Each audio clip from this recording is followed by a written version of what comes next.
अब आज दिन भर नगरीय निकाय चुनाव के दूसरे चरण की मतगणना पर लेटेस्ट अपडेट बंसल न्यूज आप तक पहुंचाएगा।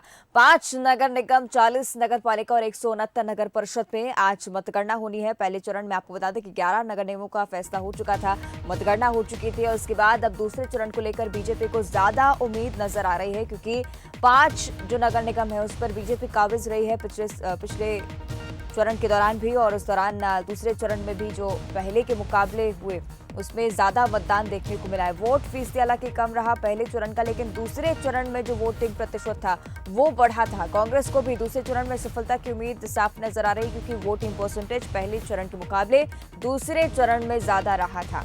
तो आपको बता दें कि नगरीय निकाय चुनाव का दूसरा चरण, जिसके लिए मतगणना आज होनी है, 5 नगर निगम है, 40 नगर पालिका है, 169 नगर परिषद हैं जहां पर आज मतगणना होगी। तो रीवा, मुरैना, कटनी, रतलाम, देवास ये खास 5 नगर निगम जिन पर बीजेपी कांग्रेस दोनों की ही नजर रहेगी। और 2014 की अगर हम बात करें तो बीजेपी इन 5 सीटों पर काबिज रही है, 5 जिलों में काबिज रही है। इसे देखना होगा कि इस बार क्या कुछ होता है, किस तरह की तस्वीरें निकलकर सामने आती हैं जब मतगणना शुरू होती है। तो 5 नगर निगम है, 40 नगर पालिका है, 169 नगर परिषद में मतगणना होनी है। पहले चरण में 11 नगर निगमों की मतगणना हुई और पहले चरण के अनुसार 11 में से 7 जिन पर बीजेपी का कब्जा रहा, 3 पर कांग्रेस काबिज रही और 1 सीट सिंगरौली की आम आदमी पार्टी के खाते में गई है। दूसरे चरण को लेकर भी बीजेपी को पूरी उम्मीद है। दूसरे चरण में पहले के मुकाबले ज्यादा मतदान हुआ था। आपको बता दें कि 70 से ज्यादा फीसदी मतदान यहां पर देखने को मिला था। तो कांग्रेस को भी दूसरे चरण से सफलता की पूरी उम्मीद है। हालांकि वोट का अंतर इस बार ज्यादा हो सकता है पहले चरण के मुकाबले। तो नगरीय निकाय चुनाव दूसरे चरण की मतगणना आज होने वाली है। 5 नगर निगम, 40 नगर पालिका, 169 नगर परिषद में आज मतगणना होगी। सभी की नजर आज फैसलों पर, क्योंकि बीजेपी के खाते में ये 5 ही नगर निगम पहले से ही रह चुके हैं। तो इस बार क्या बदलाव आता है या उसी तरह की स्थिति बनी रहती है, ये देखना दिलचस्प होगा। तो दूसरे चरण को लेकर बीजेपी को बहुत ज्यादा उम्मीद और उसी तरह की स्थिति कांग्रेस की भी।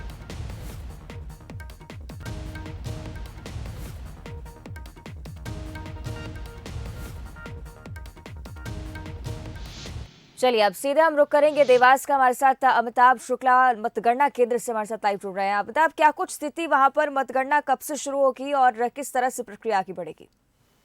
बिल्कुल अवंतिका जी, यहाँ पर बताना चाहूंगा, हम मतगणना स्थल के बाहर ही मौजूद हैं और उत्कृष्ट विद्यालय में 9 बजे मतगणना शुरू होगी। सबसे पहले डाक मतपत्रों की गिनती शुरू होगी और उसके बाद जो ईवीएम के जो नतीजे हैं वो आना शुरू होंगे। हम पीछे दिखाना चाहेंगे किस तरह से इंतजाम है। और अगर बात की जाए तो सुरक्षा के लिए जो पुलिस है वो लगातार चाक चौबंद यहाँ पर व्यवस्थाएं बनाए हुए।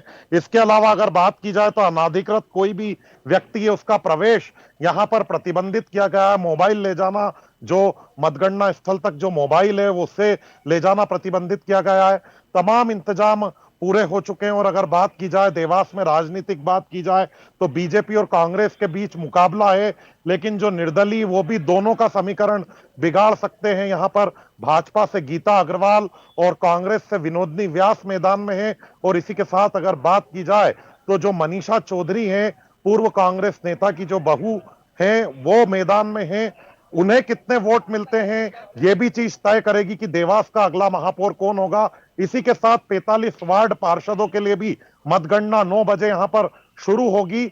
सुरक्षा के तगड़े इंतजाम देखे जा सकते हैं और जो लोग जो वोटिंग काउंटर पर जो बैठेंगे वो उनका आना भी शुरू हो गया। इसी के साथ पर्याप्त पुलिस बल, 400 जवान यहां पर सुरक्षा में तैनात किए गए हैं।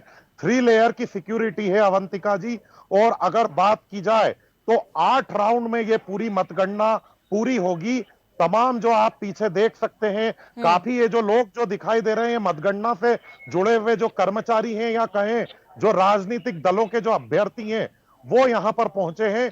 और 9 बजे, ठीक 9 बजे वो समय रहेगा जब मतगणना यहां पर शुरू कर दी जाएगी। और अगर बात की जाए तो तमाम इंतजाम पूरे हो चुके हैं। सबसे पहले डाक मतपत्रों की गिनती होगी, जो बताया जा रहा है आधे घंटे तक चलेगी। और इसके बाद ईवीएम से जो रिजल्ट है वो आना तय शुरू हो जाएंगे।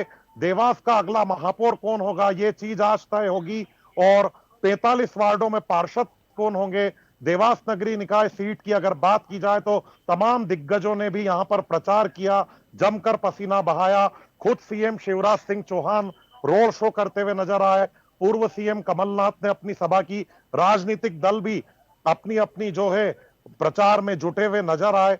बीजेपी की जो देवास की विधायक है गायत्री राजे पवार और पूर्व मंत्री सज्जन सिंह वर्मा में भी कहीं ना कहीं मुकाबला यहां पर देखा गया। तो तमाम निश्चित जो ही देवास में प्रचार हमने लगाना तमाम प्रचार प्रसार देखे तमाम राजनीतिक दलों के अमिताभ, लेकिन इस बीच एक महत्वपूर्ण बात यह कि सियासी समीकरण इस बार क्या कहते हैं, क्योंकि देवास के साथ साथ अगर हम इंदौर का जिक्र करें तो पुष्यमित्र भार्गव की एक बड़ी जीत वहां पर हुई और देवास उसे लगा हुआ क्षेत्र। क्या कुछ कह रहा है देवास की जनता, क्या कह रही है, उनके मन में आज क्या है?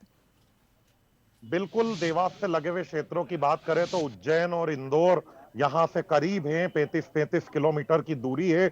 और उज्जैन में भी जिस तरह से कम मतों से मुकेश टटवाल चुनाव जीते, इंदौर में अगर बात की जाए तो बीजेपी ने बम्पर जीत दर्ज की थी 1,33,000 से अधिक मतों की। कहीं ना कहीं देवास में भी भारतीय जनता पार्टी और कांग्रेस के बीच मुकाबला है ही। इसके अलावा चार और जो अभ्यर्थी हैं, मैंने पहले भी जिक्र किया, एक निर्दलीय प्रत्याशी का जो मनीषा चौधरी हैं, वो कितने मत ले जाएंगी अवंतिका जी, ये भी देखने वाली बात होगी। क्योंकि वो कांग्रेस के पूर्व जो नेता रहे, जिन्होंने बगावत करके निर्दलीय अपना चुनाव लड़ा। और निर्दलीय प्रत्याशी भी कहीं ना कहीं समीकरण बनाते और बिगाड़ते हुए नजर आएंगे। हम्म। भाजपा और कांग्रेस में तो मुख्य मुकाबला है ही। और अगर बात की जाए तो बीजेपी कांग्रेस ने दमखम से यहां पर प्रचार किया। हम्म। 45 वार्डों में भी कई वार्ड ऐसे हैं जिसमें निर्दलीय दोनों पार्टियों के समीकरण बनाते बिगाड़ते नजर आएंगे। आम आदमी पार्टी भी मैदान में है और इसी के साथ बात की जाए तो कई निर्दलीय मैदान में है। वार्डों की अगर बात की जाए, लेकिन बीजेपी कांग्रेस में मुख्य मुकाबला कई वार्डों में देखा जा सकता है। 90% वार्ड ऐसे हैं जहां पर बीजेपी कांग्रेस में सीधा मुकाबला नजर आ रहा है। और मेयर जी। अगला कौन होगा, देवास का 5वां महापौर कौन होगा, ये आज तय हो जाएगा मतगणना के बाद। तमाम जो राजनीतिक दलों के अभ्यर्थी, उनके जो एजेंट हैं जो बैठेंगे मतगणना में, वो यहां पर पहुंच रहे हैं। जी। जी। कर्मचारी अधिकारी पहुंच रहे हैं। सुरक्षा के तमाम इंतजामों की बात हमने की। सीसीटीवी कैमरे से नजर ठीक रखी है जा अमिताभ, रही है। जैसे दिन चढ़ेगा यानी कि धीरे धीरे तस्वीर साफ होती जाएगी। शुक्रिया आपका फिलहाल इस जानकारी के लिए, लगातार हम तक अपडेट्स पहुंचाते रहिएगा। आपको